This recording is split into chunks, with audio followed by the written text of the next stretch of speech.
경제신문 읽어주는 여자. 2019년 12월 24일 오전 경제뉴스. 1. 누나가 화났다. 한진 경영권 전쟁. 재계 관계자는 조현아 전 부사장이 경영 복귀를 희망했지만 조원태 회장이 반대하면서 갈등이 불거진 것 같다고 말했다. 재계 주요 관계자들의 말을 종합하면 조현아 전 부사장이 총수 자리를 노리는 것은 아니다. 재계에선 한진그룹 경영과 대한항공은 조원태 회장이 호텔, 레저 사업은 조현아 전 부사장이 저비용항공사는 막내인 조현민 전무가 경영할 것으로 예상해왔다. 조원태 회장과 조현아 전 부사장의 지분율은 6.52%와 6.49%로 엇비슷하다. 2. 고가 아파트의 칼백은 국세청 257명 세무조사. 고가 주택 취득자 종자금 출처가 뚜렷하지 않은 사람들이 무더기로 세무조사를 받게 됩니다.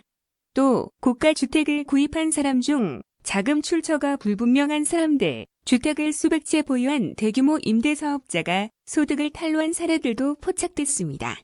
국세청은 고가주택 취득자에 대해서 자금 출처를 전수 분석하고 탈루 혐의가 있으면 예외 없이 세무조사를 실시하겠다며 향후 9억 원 이하의 주택 취득자에 대해서도 지역과 연령, 소득 정도에 따라 자금 출처를 검증하겠다고 밝혔습니다.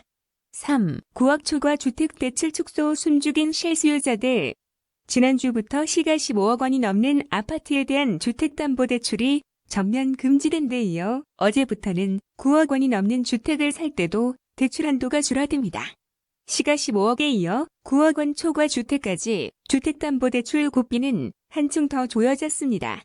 여기에 더해 2주택자에 대한 생활안정자금 주택담보대출도 한층 까다로워져 9억 원 이하에 대해선 대출 비율 30%를 9억 원 초과분에는 10%를 각각 적용합니다. 4. 증권사 3분기 순이익 9,889억 원, 전분기비 28% 급감. 증권사들의 3분기 순이익이 전분기 대비 크게 감소했다. 24일 금융감독원에 따르면 3분기 중 56개 증권사의 당기 순이익은 9,889억 원으로 전분기에 1조 3,840억 원, 대비 28.5%가 감소했다. 3분기 증권사들의 평균 순자본 비율은 553.7%로 전분기 대비 2.4%포인트 높아졌다. 5개 선물회사의 3분기 순이익은 이자 수익 감소 등으로 인해 전분기 대비 6.5% 감소한 72억 원을 기록하는 데 그쳤다. 5. 손태승 우리은행장 DLF 배상의 최선. 손태승 우리은행장은 23일 전국 영업본부장 회의를 열고 파생결합 펀드 배상과 관련해 금융감독원 분쟁 조정안을 적극 수용하고 배상과 관련해 최선을 다해달라고 주문했다. 배상과 관련해 고객 한 분의 입장을 적극 반영하고 고객 피해를 최소화할 수 있도록 다양한 방안을 추가적으로 강구해달라고 강조했다. 회의에서는 신뢰 회복 차원에서 소비자 보호기금을 조성하는 방안도 제안됐다. 6. 전국 13개 시도에서 내년 산업단지 85개 지정. 국토교통부는 시도에서 제출한 2020년 산업단지 지정계획에 대해 국토부 1차관 주제로 산업입지정책심의회에서 심의해 확정했다고 오늘 밝혔습니다. 국토부안을 보면 경기와 충남 등 13개 시도가 제출한 85개 산업단지가 내년 지정계획에 반영됐습니다. 국토부는 이번에 통과된 2020년 산업단지 지정계획을 오늘 시도에 통보할 예정이고 각 시 도는 산업단지 지정계획을 공고한 후 산업입지 및 개발에 관한 법률에 따라 산업단지별로 자체 승인 절차를 이행하게 됩니다. 7. 포털 다음 내년 2월부터 실검 사라진다. 얼마 전 연예뉴스 댓글을 없앴던 카카오가 내년 2월부터 포털 사이트에서 실시간 검색어 서비스도 없애기로 했습니다. 인물, 연관 검색어 기능도 없애기로 했는데 순기능보다는 부작용이 크다는 지적 때문입니다. 이런 부작용을 차단하기 위해 카카오가 인물, 연관 검색어 서비스를 폐지하기로 했습니다. 내년 2월부터는 다음에서 실시간 검색어 서비스도 볼 수 없게 됩니다. 8. 뉴욕 증시 중 수익관세 인하 산타랠리 지속 출발. 뉴욕 증시에서 주요 지수는 23일 중국의 일부 제품 수입관세 인하 결정에 힘입어 상승세로 출발했다. 미국과 중국의 1단계 무역 합의 이후 서명이 임박했다는 관측 속에 중국이 수입 관세를 인하하기로 해 뉴욕 증시는 상승 탄력을 지속했다. 이번 관세 인하는 중국이 관리 무역을 금지하는 국제교역 규칙을 위반하지 않고 미국에서 수입을 확대하기 위한 방안으로 보인다는 분석이 나온다. 9. 소득 수준 따라 고정금리 대출 비중 차별화. 금융연, 금융위의 정책 제한 취약계층의 채무 부담을 줄이기 위해 소득 수준에 따라 대출 고정금리 비중을 차별화해야 한다는 제안이 나왔다.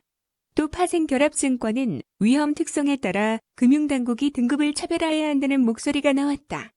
자본시장연구원은 상품 구조와 위험 특성에 따라 유형을 나눠 변동성이 큰 상품은 차별화하는 등 파생결합증권 위험 등급 체계를 보완해야 한다고 제안했다. 10. 서울 1인당 소득 2년째 1위, 최저는 전남. 서울이 지난해 전국 광역시도 가운데 2년 연속 1인당 개인 소득이 가장 많았던 것으로 나타났습니다. 통계청의 2018년 지역소득 자료에 따르면 서울의 1인당 개인 소득은 2,326만 원으로 17개 시도 가운데 1위였습니다. 2017년 조선업 구조조정으로 1위를 서울에 내준 울산은 지난해에도 2,167만 원으로 2위였습니다. 10일 용산공원의 예방사청당도 포함. 서울 용산 기지를 중심으로 조성되는 용산국가공원이 애초 계획보다 60만 제곱미터가량 더 커진 약 303만 제곱미터로 조성이 진행된다. 2030년께 조성이 마무리되면 마포구 상암동 월드컵 공원에 이어 서울에서 두 번째로 큰 공원으로 자리매김하게 된다. 정부가 23일 이낙연 국무총리와 유홍준 민간공동위원장 주재로 제1회 용산공원 조성추진위원회를 개최하고 용산공원 경계를 확장하는 내용의 추진 계획을 심의, 의결했다고 밝혔다. 12. 태양광, 수소 등 16대 에너지 기술의 R&D 역량 집중. 여기에 에너지 R&D 예산의 90% 이상을 집중 지원할 방침이다. 또 초고난도 한계 돌파 기술 개발을 위한 도전적 R&D를 적극 지원하는 한편 에너지 탈산업 간 공동 기획을 통한 융복합 연구를 추진한다. 산업부 관계자는 정부는 제4차 에너지 기술 개발 계획에 따른 세부 과제들을 차질 없이 이행해 깨끗하고 안전한 에너지로의 전환을 가속화하고 에너지 산업에서의 새로운 비즈니스 창출을 적극 지원할 계획이라고 말했다. 13. 오리온 그룹 정기 임원 인사 및 조직 개편 단행. 이승준 오리온 연구소장이 사장으로 승진했다. 한국법인에서는 이승준 부사장이 사장으로 승진해 신설된 글로벌 연구소장으로 선임됐다. 이 신임 사장은 1989년 오리온에 입사해 상품개발팀장, 중국 법인 R&D 부문장을 거쳐 2015년부터 오리온 연구소장을 맡아왔다. 중국 법인에서는 오리온이 1993년 중국에서 사업을 시작한 이후 26년 만에 처음으로 중국인 공장장이 배출됐다. 중국, 베트남, 러시아 법인도 사에서 이게 본부 체제로 개편했다. 14. 르노 삼성 현대리는 파업동력 첫날 절반 정상 출근. 르노 삼성은 이날부터 이달 말까지 주야 근무 체계를 주간 근무로 바꾸고 야간 근무주에서 파업에 참가하지 않은 조합원을 주간에 출근하도록 했다. 노조는 이날 주간 6시간, 야간 6시간 전면 파업에 나설 예정이었지만 사측이 근무 체계를 바꿈에 따라 8시간 파업으로 일정을 변경했다. 르노 삼성 노조는 지난 12일 찬반 투표에서 66.2%의 찬성률로 파업을 가결한 데 이어 20일 파업을 선언했다. 15. 하이투자증권 2,175억 원 규모 유상증자 결정. DGB금융지주는 자회사인 하이투자증권이 운영자금 1,175억 원을 마련하기 위해 보통주 1억 주를 새로 발행하는 유상증자를 결정했다고 23일 공시했다.